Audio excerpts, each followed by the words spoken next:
Hello students, एक बार फिर से आप सभी का स्वागत है आपके अपने चैनल पे।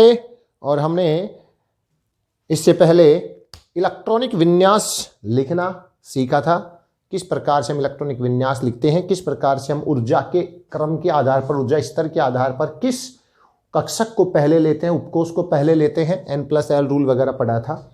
आज हम बात कर रहे हैं एक बहुत ही महत्वपूर्ण टॉपिक, आपके जीवन में जो काम आता है कि किसी भी परमाणु के ऊपर जब आवेश आता है तो आवेश क्यों आता है, कितना आता है, और क्यों कोई परमाणु आवेश लेता है भाई, उदासीन क्यों नहीं रहता। इन सारी बातों पर आज हम बात करेंगे कुछ एग्जाम्पल के साथ। तो हम सबसे पहले बात करते हैं आवेश। और आवेश जो होते हैं वो होते हैं अपने दो प्रकार के, एक होता है धन आवेश और एक होता है ऋण आवेश। धन आवेश किसी भी परमाणु के अंदर अगर अपन बात करें तो होता है प्रोटॉन पर।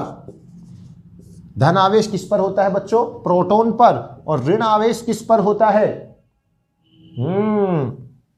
कई बच्चे न्यूट्रॉन समझ रहे होंगे, नहीं, वो तो उदासीन होता है, न्यूट्रल, इलेक्ट्रॉन पर। ये होते हैं अपने पॉजिटिव, जो चार्ज होता है वो प्रोटॉन पर, और नेगेटिव चार्ज होता है इलेक्ट्रॉन पर होते हैं। और हमें यह भी पता है कि एक प्रोटॉन जो होता है, एक प्रोटॉन पर चार्ज 1.6 × 10⁻⁻19 कूलाम पॉजिटिव, और एक इलेक्ट्रॉन पर चार्ज -1.6 × 10⁻19 कूलाम। दोनों वैल्यू देखिए आप चार्ज की, आवेश जो होता है प्रोटॉन और इलेक्ट्रॉन पर, दोनों की वैल्यू एकदम इक्वल है। अगर किसी परमाणु में प्रोटॉन और इलेक्ट्रॉन की वैल्यू समान होगी, इक्वल होगी, तो वहां पर हम कहेंगे कि वहां पर दोनों चार्ज एक दूसरे को निरावेशित कर देंगे, उदासीन कर देंगे, न्यूट्रल कर देंगे, और उस परमाणु के ऊपर कोई आवेश नहीं होगा। सो दैट वो परमाणु होगा उदासीन परमाणु, न्यूट्रल एटम होगा बच्चों, उदासीन परमाणु होगा। आपसे कोई पूछे आयन, आवेशित परमाणु ही आयन कहलाता है। आयन क्या होते हैं? आवेश युक्त जो परमाणु होते हैं, आयन। आयन आवेश, आवेशित जो परमाणु है वो आयन कहलाते हैं बच्चों। आवेशित परमाणु ही क्या कहलाते हैं? आयन कहलाते हैं। विद एग्जाम्पल अपन देखते हैं कि आयन भी दो प्रकार के, वही धन आयन और ऋण आयन। जिस पर धनावेश होगा, पॉजिटिव चार्ज होगा, वो धन आयन, और जिस पर नेगेटिव चार्ज होगा वो ऋण आयन। इसका मतलब धन आयन और ऋण आयन कब आ सकता है? जब किसी परमाणु में प्रोटॉन और इलेक्ट्रॉन का नंबर बिल्कुल बराबर होगा तो वो परमाणु होगा उदासीन। क्या होगा? उदासीन होगा। अगर प्रोटॉन और इलेक्ट्रॉन की संख्या बराबर है, जैसा कि हम उदासीन जितने भी परमाणु होते हैं उनको देखते हैं, तो वो सब जिसमें प्रोटॉन और इलेक्ट्रॉन की संख्या एकदम इक्वल है, बराबर है, तो जितना चार्ज प्रोटॉन पर है टोटल चार्ज, उतना ही इलेक्ट्रॉन का है। तो दोनों ने एक दूसरे को संतुलित कर दिया, बराबर मान था। जैसे किसी पहलवान कुश्ती में पहलवान दोनों बराबर के हों तो वो कुश्ती बराबर पे छूट जाती है, कोई किसी पर अपना प्रभाव नहीं दिखा पाता।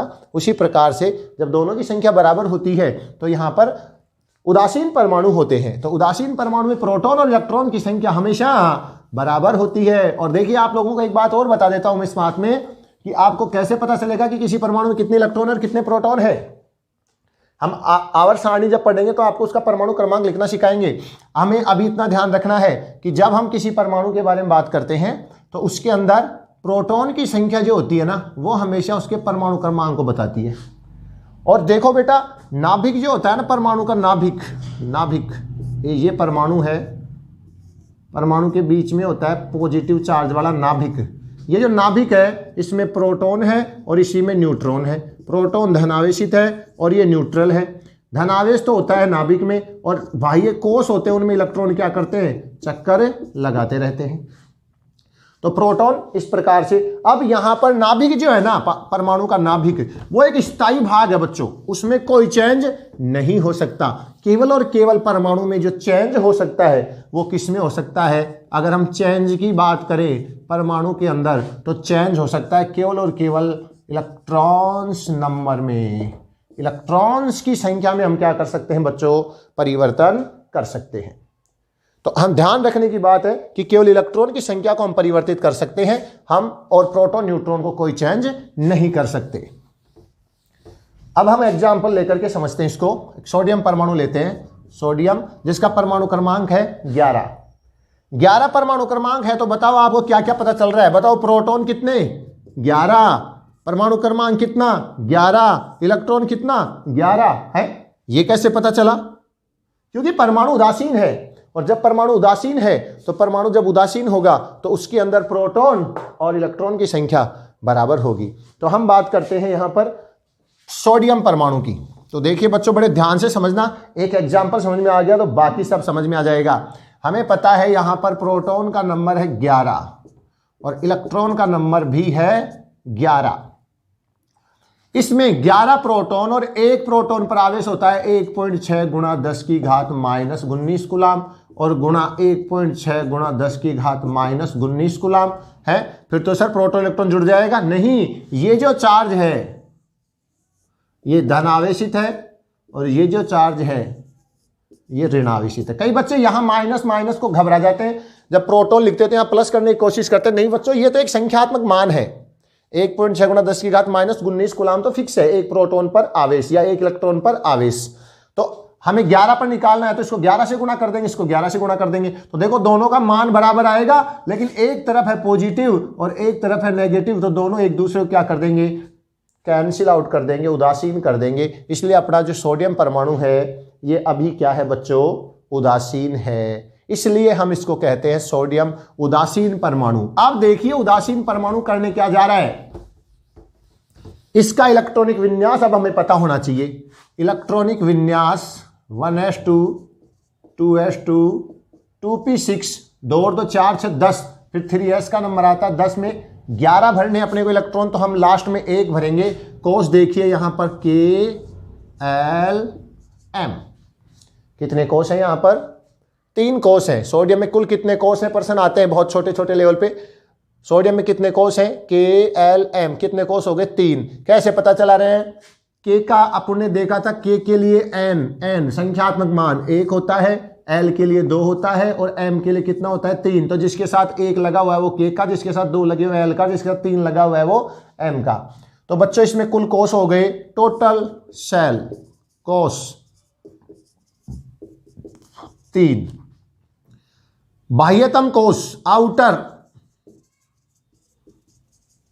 Outer cell M, outer cell में इलेक्ट्रॉन 1। और आपने जीवन में एक नाम सुना हो अगर, अष्टक नियम, ऑक्टेंट रूल। इस नियम को हम ज्यादा आगे तक तो फॉलो नहीं करता ये, लेकिन लगभग कैल्शियम तक फॉलो करता है। तो अष्टक नियम के अकॉर्डिंग कोई भी परमाणु जो होता है ना, वो अपने बाह्यतम कोष में अष्टक पूरा करने की कोशिश करता है, अर्थात 8 इलेक्ट्रॉन पूरा करके स्थायित्व प्राप्त करने की कोशिश करता है। और यह स्थायित्व होता है अक्रिय गैसों के समान। फॉर एग्जाम्पल जैसे नियोन है 10 नंबर पर, इसका इलेक्ट्रॉनिक विन्यास 1s2 2s2 2p6 2 2 4 6 10, इसमें 2 कोष है। अब इसका बाह्यतम कोष देखो L, ये 8 इलेक्ट्रॉन है, इसलिए ये नियोन जो है वो अक्रिय गैस है, क्योंकि ये स्थायित्व प्राप्त कर चुकी है, इसका इलेक्ट्रॉनिक विन्यास कंप्लीट है, अब इसको इलेक्ट्रॉन की आवश्यकता नहीं है। ये स्थायी इलेक्ट्रॉनिक विन्यास है, पूर्ण भरित इलेक्ट्रॉनिक विन्यास है। पूर्ण भरित यानी जो भी कक्षक है, जो भी उपकोष है, वो पूर्ण रूप से क्या है, भरे हुए हैं। तो इस तरह का इलेक्ट्रॉनिक विन्यास यानी अक्रिय गैस के समान इलेक्ट्रॉनिक विन्यास प्राप्त करना चाहते हैं सभी परमाणु। और इसके बाह्यतम कोष में 1 इलेक्ट्रॉन। अब बच्चों बाह्यतम कोष है तो बेटा कोष में तो M कोष है, तो यहां पर 3p भी होगा 3d भी होगा, लेकिन इनमें कोई इलेक्ट्रॉन नहीं, हम लिख सकते हैं, ऐसे कोई दिक्कत नहीं है। कोष आ गया तो उसके, लेकिन इसमें टोटल इलेक्ट्रॉन कितने हैं, ओनली 1, केवल 1 इलेक्ट्रॉन है। इस 1 इलेक्ट्रॉन के लिए या तो ये अपने बाह्यतम कोष में और 7 इलेक्ट्रॉन लेकर के अपना अष्टक पूरा करे, या इस 1 इलेक्ट्रॉन को त्याग करके अपना अष्टक पूरा करे, क्योंकि ये इलेक्ट्रॉन जब चला जाएगा तो यहां तक के कोष बच जाएंगे, जिसमें 6 और 2 8 इलेक्ट्रॉन पूरे बच जाएंगे, जिससे अष्टक रूल फॉलो हो जाएगा। तो सोडियम क्या करता है, इजी वे में जो काम है वही होगा। 1 इलेक्ट्रॉन को देने के लिए कम आयनन ऊर्जा की आवश्यकता होती है, इलेक्ट्रॉन को त्यागने के लिए आवश्यक ऊर्जा को कहते हैं आयनन ऊर्जा, आयनाइजेशन एनर्जी। आयनन ऊर्जा दे करके और ये अपना इलेक्ट्रॉन त्याग देगा। जब अपना सोडियम एक इलेक्ट्रॉन छोड़ेगा तो सोडियम पर एक धनावेश आ जाएगा और एक इलेक्ट्रॉन बाहर निकल जाएगा। इस सोडियम का इलेक्ट्रॉनिक विन्यास अगर मैं तीनों कोष की बात करूं तो के में थे 2 इलेक्ट्रॉन, एल में थे 8 इलेक्ट्रॉन और एम में था 1 इलेक्ट्रॉन। ये तो परमाणु की बात हो गई, सोडियम परमाणु का इलेक्ट्रॉनिक विन्यास। इस सोडियम आयन की बात करें, खुद सोचो, 1 इलेक्ट्रॉन गया तो अब क्या बच गया इसमें से? सिर्फ 2 और 8। तो देखो बाह्यतम कोष में पहले 1 था, अब कितने बच गए? अब बाह्यतम कोष इस सोडियम आयन का इलेक्ट्रॉनिक विन्यास आपसे किसी का पूछे, कोई घबराने की बात नहीं है, किसी भी आयन का पूछे आपसे, आप आसानी से भर सकते हो। एक धनावेश का मतलब है, एक बात और समझ गए होंगे आप, जब कोई इलेक्ट्रॉन छोड़ता है, त्यागता है, इलेक्ट्रॉन डोनेट करता है तो उस परमाणु पर बेटा हमेशा आता है धन आवेश। कैसा आवेश आएगा? धन आवेश। अभी ये भी बताऊंगा कि धन आवेश क्यों कह रहे हैं इसको। एक बार इसको देख लो, 1s2 10 इलेक्ट्रॉन बढ़ने, 2s2 2p6 होए होए होए, देखो के और ये कोष हो गया एल, बाह्यतम कोष में देखो 8 इलेक्ट्रॉन। अरे किसके जैसा इलेक्ट्रॉनिक विन्यास बन गया? नियोन के जैसा। यही तो करना चाहते हैं अष्टक नियम के अनुसार। तो ये अष्टक नियम के अकॉर्डिंग ये अपना इलेक्ट्रॉनिक विन्यास नियोन के अनुसार करने के लिए एक इलेक्ट्रॉन का क्या कर दिया? त्याग कर दिया। अब ये सोडियम जो प्लस आयन है ये बन गया। अब सोडियम प्लस आयन की कहानी मैं आपको बताऊं बेटा, आपको पता है इसमें प्रोटॉन तो 11 थे और इलेक्ट्रॉन कितने थे? पहले 11, लेकिन अब इलेक्ट्रॉन एक त्याग दिया तो कितने बच गए? 10 इलेक्ट्रॉन 10 प्रोटॉन को ही संतुलित कर पाएंगे बच्चों। 10 इलेक्ट्रॉन कितने को? 10 को ही संतुलित कर पाएंगे, क्योंकि वैल्यू बराबर होती है एक इलेक्ट्रॉन और एक प्रोटॉन पर। तो एक प्रोटॉन ज्यादा बच जाएगा, जिसके कारण एक प्रोटॉन का मतलब है प्रोटॉन पर धनावेश, इसलिए हमने इसके ऊपर लगा दिया एक धनावेश। यानी धनावेश का मतलब हुआ कि हमारे सोडियम पर अब एक प्रोटॉन अधिक है, इसलिए इसके ऊपर आया धन आवेश। ये कहानी होती है जब कोई परमाणु इलेक्ट्रॉन त्यागता है या ग्रहण करता है। अभी ग्रहण की बात करेंगे, अभी त्यागने की बात चल रही है। अगला एग्जाम्पल और ले, चलो एक एग्जाम्पल और लेते हैं। मैग्नीशियम, आप खुद इसका इलेक्ट्रॉनिक विन्यास लिख के देखो। 12 नंबर पर है मैग्नीशियम। कितने नंबर पर है? 12 पर। इसका इलेक्ट्रॉनिक विन्यास लिख के और खुद सोचो इसके बाह्यतम कोष में कितने इलेक्ट्रॉन है। वीडियो को यहीं रोक दें और एक बार खुद प्रयास करें।